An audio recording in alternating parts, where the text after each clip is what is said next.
Hello, this is Krista Vandenbosch, and today I will be talking about my capstone project, which is a negotiated curriculum in mathematics. The U.S. Department of Education says that in the United States today, mastering mathematics has become more important than ever. Students with a strong grasp of mathematics have an advantage in academics and in the job market. We see mathematics labeled as a gatekeeper for this reason. Students are filtered through their abilities in upper level math classes, and the students who don't make it are set off on a different track where those that do, we are seeing, have more success in higher education, they have more economic success and social mobility. Because mathematics is serving as a gatekeeper for students who will be able to follow a path of success versus less mobility, then we really need to focus as educators on which students are able to pass through this gate into higher education and which students that we're leaving behind. And when we look at these statistics, we see that minorities and females are our groups that are being left behind. The National Science and Math Initiative have shown us here that 23% of STEM workers are women, while they make up 48% of the population, and 12% of science, technology, engineering, and mathematics workers are minorities, while they make up 25% of the working population. And this is a concern for us because we have a select small percentage of the population in STEM fields that are creating and innovating things that directly affect our accomplishments in society, and they are representing a very small portion of our actual citizens. As educators, we need to look at the circumstances that lead up to mathematics being a gatekeeper and what we can do in our learning design to prevent students from being filtered out through math. Some of the causes when we are looking at our research for this achievement gap in math include lack of resources with housing segregation and how classrooms are constructed, with some students having more access to resources than others. Institutional racism, which exists in our society and is reflected in our classroom. Teacher beliefs with subconscious bias and how this affects students with stereotype threat, and the types of instruction that or learning design that we have in the classroom, such as tracking, subject-centered curriculum, and a fixed mindset. And for the purposes of this research project, I would like to focus on our instruction and which methods the research is showing us are effective in closing this achievement gap in math classrooms. When we look at effective strategies for closing these achievement gaps, there are some overarching themes, which are mixed grouping for students, having the learning being relevant to the students, having a growth mindset, and autonomy or ownership over the learning. All of these characteristics have brought me to a negotiated and integrated curriculum. Looking at the history of a negotiated and integrated curriculum, we go back to John Dewey and constructivism, where students construct their knowledge in collaborative environments. And then later we see Gordon Vars and William Van Til with their idea of a core curriculum, where students and teachers are co-creating the curriculum.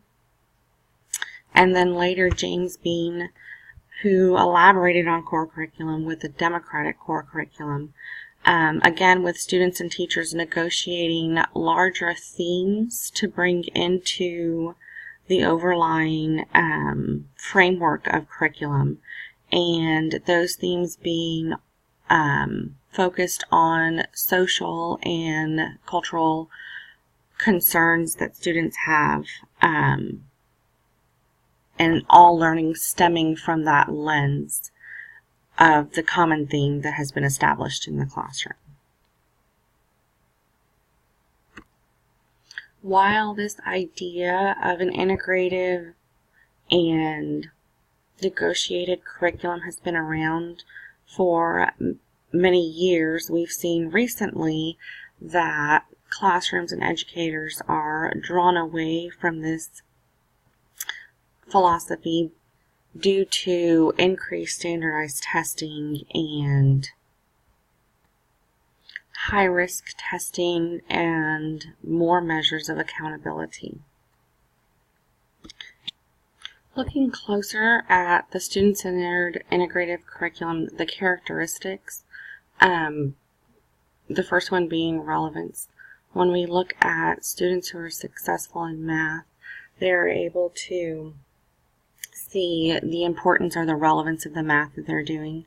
And with negotiated curriculum, students are co-creating the curriculum, which eliminates the need to show relevance. Because of the overlying themes, students have chosen a problem that is important to them, and the math becomes a skill through the necessity principle to solve the problem. And so students are able to easily make the connection between the math skills that are being learned and the need for them. The next one is mixed grouping. We see that when students are not separated by ability level, then they learn to see the competence in their teammates and learn from each other and take more risks.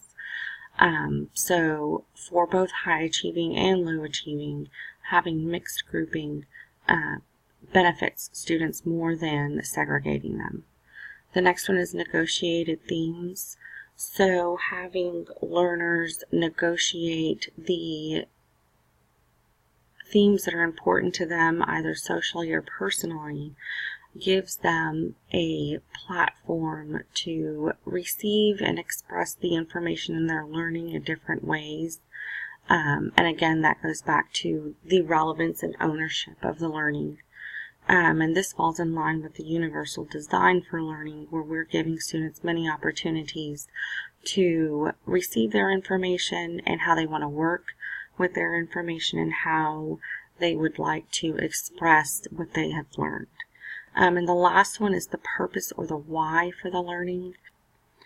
When we give students choice and allow them to take ownership of their learning, the purpose changes. Our goals are different, and we come out of a fixed mindset where our skills or talents are something that is stagnant to growth and purpose. Making mistakes is giving us more information to be able to further our cause, and we care because this is our learning, it's our project and our ideas. One of the fundamental questions in education is a reflection on the existence of its role in society.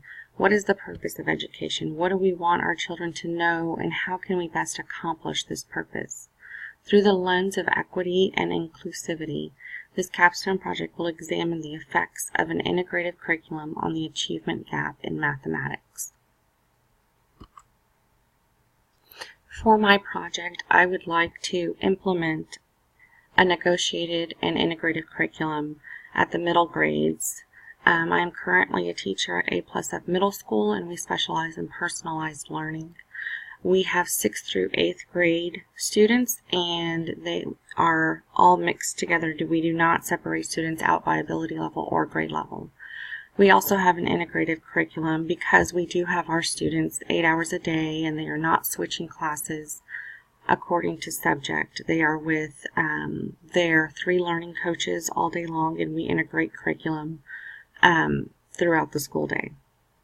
We are also located in the museum district, so our campus is very community-based, where students are going out and doing programming at local museums and with institutions in our area. We're a mobile campus, so there's a lot of moving around.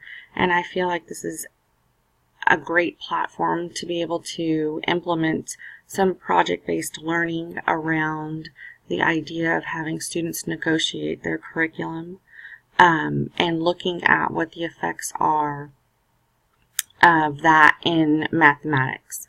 So the themes that students will be negotiating aren't specifically for mathematics, but math will be incorporated into this idea of integrative negotiated curriculum. My plans for collecting the data include taking surveys at the beginning of the year and the end of the year on students' growth mindset specifically in mathematics.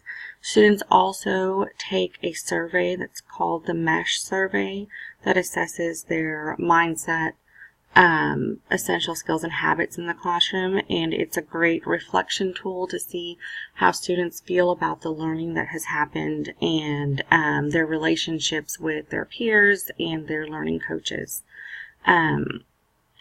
Another source of data I would like to collect is their MAP scores and through teacher observations.